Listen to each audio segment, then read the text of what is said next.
you'll never draw near to God by convincing yourself you deserve His love. You'll only come close when you're convinced of His unconditional love. Are you ready for some good news? You don't have to wait until you're clean before coming to God. He makes you clean. It's the nature of who God is.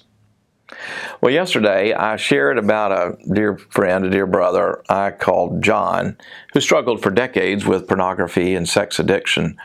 The lust took hold when he was 13 or 14 years old while he was biking home from a friend's house, found a girly magazine in an old abandoned house, and he's feeling guilty about what he's just done, and a thunderstorm blew in suddenly. Enormously convicted, John hopped on his bicycle, raced home as fast as he could pedal in the blinding rain.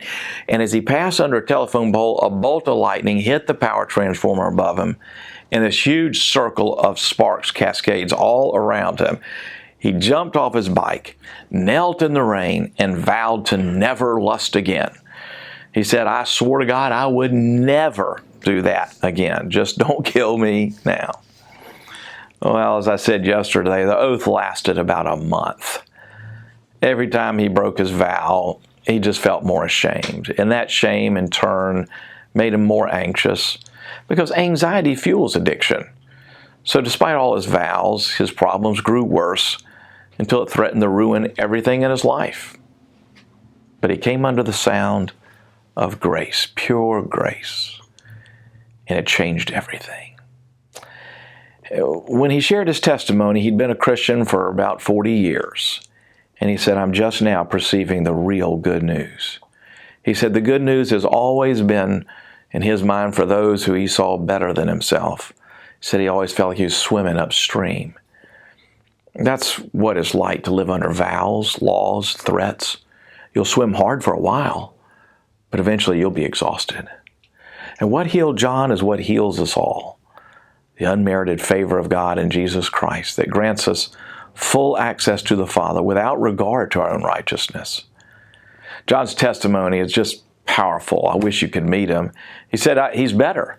He said, "I'm better because I know God loves me and accepts me, and I feel too valuable to degrade myself with the old ways."